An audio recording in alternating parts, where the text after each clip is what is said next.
Why did Dilip Kumar not do any film after Qila, made in 1998?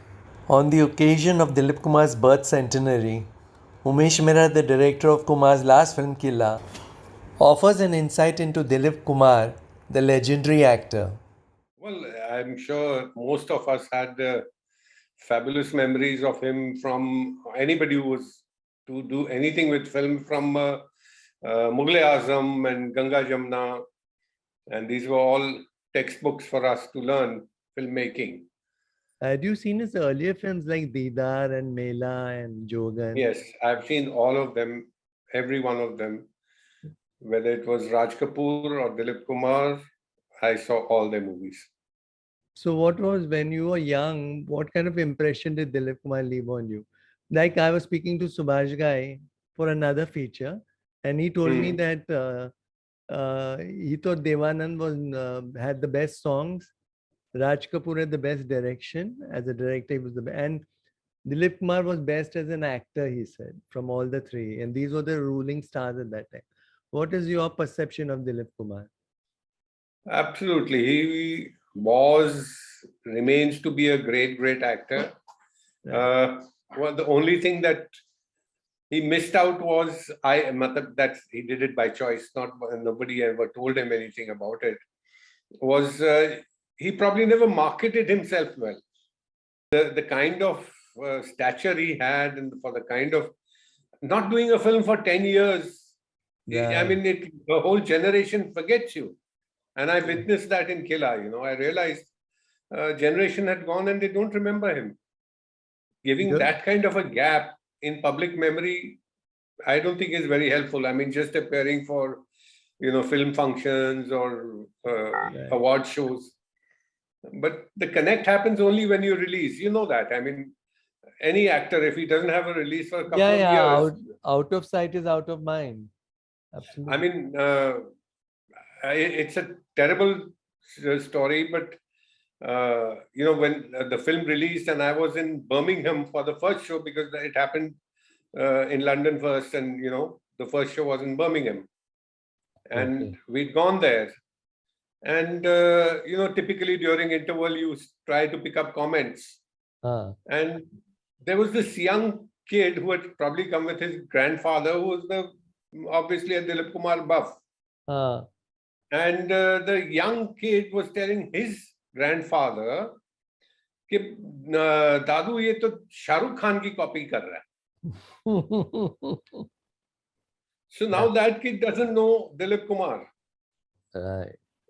And that I mean, today it's you talk on the street, you meet the younger generation, you ask them, do you know V. Shantaram? Do you know Raj Kapoor? They may know the songs, but they don't know the person anymore. They don't know Guru Dutt also. Yeah, absolutely. So your film was released on April 28th, I think 1998. I don't know the 28th. Yeah, 98. 1998. So when what made you think about approaching him? He's known he's got this hawa around him, Kyari Dilip Saab, and you were young. I frankly should give the credit for it, or whatever you may use the word, to the writer Humayun Mirza. Okay. Humayun had done the script. Okay. And probably bounced it off Dilip Saab, and mentioned that, if I get a producer would you do it? So then Humayun approached me that, I have this kind of a script and you like to do, kind of different kind of films, and this has a kind of a mystery. And Dilip Kumar has in principle accepted it, that he would do it if he had a good producer, director. And so I was, of course, very excited. Who would pass up by an opportunity to work with the legend? Correct. And so that's how it happened. We landed up, and he agreed to, he said, we worked on the script a bit more together. He gave his inputs, he gave his thoughts. And once it was done, but that was the end of it. I mean, to give him credit for whatever people may have said, We did the film start to finish in less than 8 months. Really, that's an amazing track for a Dilip Kumar film. I tell you, it was unbelievable record because we were shooting like 10 to 15 days a month. And by the second schedule, he was looking forward to the schedule coming up because, the whole unit was quite young and they were all over him and everybody was sort of, having their fanboy moment with him. And he was so thrilled. I mean, he started off, I'll work only, I'll come around 12:31 and I'll go at 4 o'clock. Yeah. And so we come on that also, we came to understanding. I said, sir, whatever time you come, one shot before lunch you have to give me. And you tell me at 4 o'clock you want to go at 5 o'clock, no problem. I'm a Mithun Chakravarti veteran, haven't made 7 films with him. So used to working 2-3 hours with the main star. But after the first schedule, I would not say pack up and he would not say I want to go. And so we used to shoot till 6, 7. Can you believe one night we shot till midnight and he didn't say a word? Amazing. Amazing. It was all in all such an amazing experience. Did he have a sense of humor? Fabulous sense of humor. I think he was known for very subtle.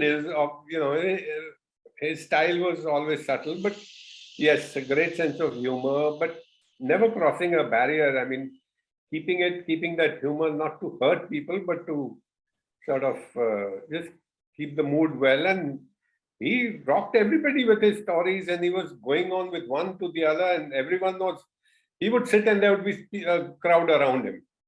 But it's not that he had lost interest in films and filmmaking, or had he? Was it, gradually declining while you watched him at work? So did you feel कि अब इनका interest जा रहा है film industry से? No, as a matter of fact, he was, I think, probably getting more and more involved. He would go with me. We went to New Bombay to see the location of that AMPC market. In the car we went. We had batata vada on the way, and everything. Like, he was totally involved. One day we sat together and heard all the songs. So he was very involved. He enjoyed every moment. I can tell you, he enjoyed every moment, and had the film done better than it did at the box office, he would have gone on to do another 5 films. With you? Well, I'm sure he would have done at least one with me. And you said he was very disciplined from what I gathered. He was he was very particular. He had his lines. He had everything ready. And, obviously he was not used to this, the way we guys shoot now, used to shoot then. I don't know how guys shoot now. But those days, every scene was broken down. Shot division was absolutely complete. Right. So literally, I would have shot around him before he came. Okay. And so he was, like, okay, sir, from here to here, you walk and you say these lines. My camera will go like this. My trolley is like this. You go from first day shoot to first few days, he was completely flabbergasted. What the hell is going on? Because he's not used to shooting like this. They were probably used to shooting in linear order.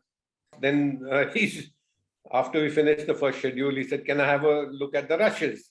So I said, "Sure." So he said, "By when will you be able to show it to me?" So I said, "Tomorrow I'll edit, day after." He said, "Are you crazy? In one day?" See, so I edited. Next day I took it to Ajanta. He sat down, saw it. And I cherished the words which he eventually spoke. And he used, because he was, wondering how I'm shooting.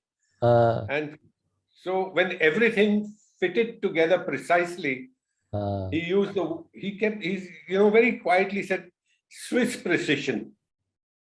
So I didn't understand it. Swiss as in SWISS? Yeah, Swiss or German precision. Sorry, it was German precision. And Switzerland, yeah, because their watches, everything is so precise if you're in Switzerland. Right. So then And he was, yeah, like he spoke in Punjabi a lot. Ah, He says, how do you boys do this? I ah. said, we are trained by Muttum Chakravarti. सुरे को दे उल्टा लाफा जमई के उड़ते ही भैया को. So I was seeing Lehre, the video you recommended to me. He was chatting with Mukul Dev, Rajeshwari Sachdev, Avtar Gill. But I don't know if Lehre didn't shoot together, but I didn't see him with Rekha. How was their rapport? I think they're, see, on the set, they were absolutely, she was, I mean, she had her own comfort level with my unit. She was doing this third film with us. Right. We were working together. So she was very comfortable, and she had a very, there was never any kind of discord or any. No, but there was, I don't think there was any special bonding either, no? They were both professional, they were doing their work. That's the impression I got. I suppose that is true because, see, he would come to the set. Can you imagine? He was, I can assure you, he was like as if he's shooting his first film. Whoa, that's I think he was interesting. already like mugging up, doing up his lines and doing his homework. So, and then all these, whether it was a Mukul or Rajeshwari or these people would be pestering him around the clock, Wow. for some story or the other.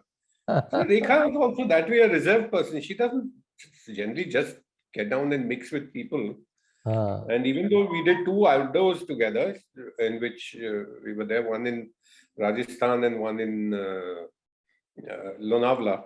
We were there for 10 days both times.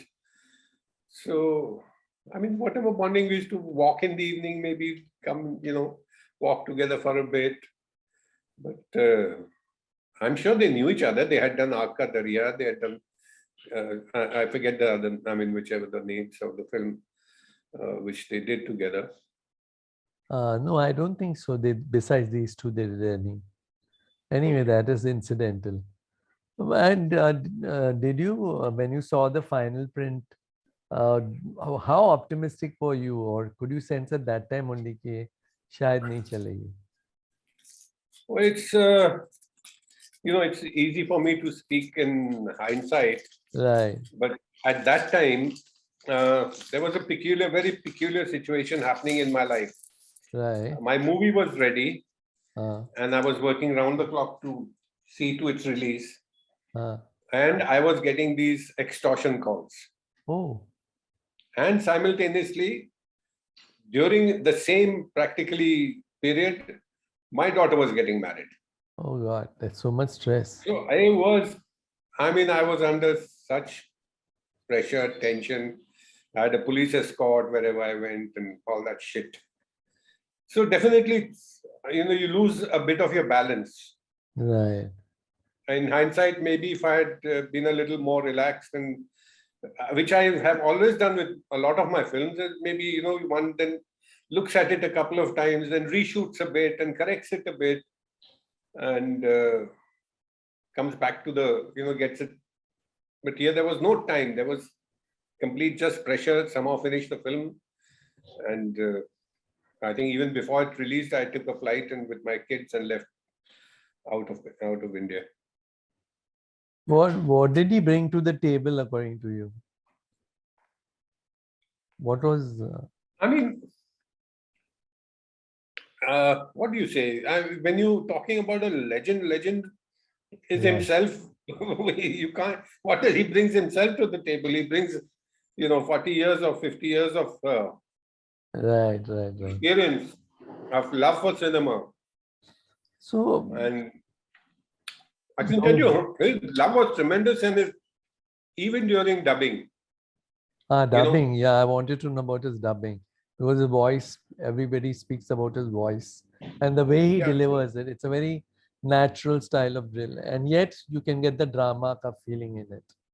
That's the best part, I realized it while we were dubbing suddenly that, it's a long shot or a close-up, or a mid-shot and a close-up.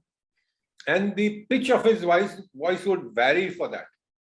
Okay. He would do it rather than the record is doing it. To give the feeling of distance. Yeah. Amazing. That's really amazing. Amazing, absolutely. I've never seen anybody do that.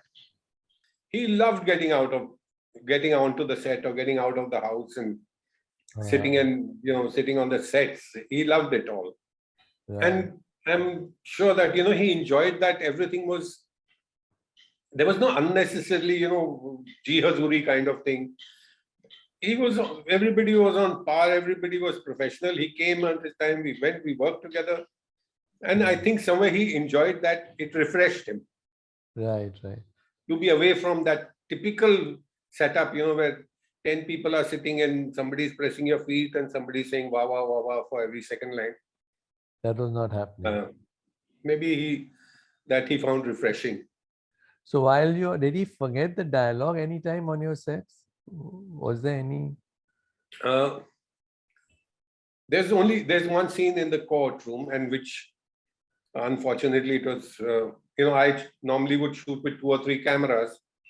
Right. So I had 2 or 3 cameras put, and there was a big soliloquy in which he had to speak almost a page and a half of dialogues. And he asked me, he said, how are you shooting this? So I told him, I said, sir, I put up 1 camera here, 1 camera here. And if you're okay with it, I'll go in one go. Right. So he said, fine, give me a little time. He went and worked on his lines, and he came back. And it is typically called full courtroom packed with junior artists. All the actors were there. And he himself, after maybe half a page or maybe after a quarter of a page, if he missed a line or miffed a line, he would bang himself and say, Sala, you think you're a big actor, you think you're a great Dilip Kumar, nothing. He would reprimand himself standing over there.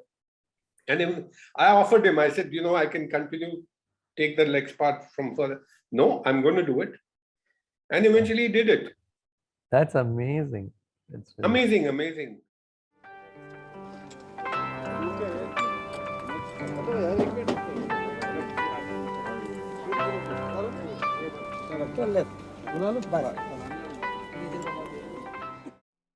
Subscribe to the Rock with DR YouTube channel and click on the bell icon to get regular updates.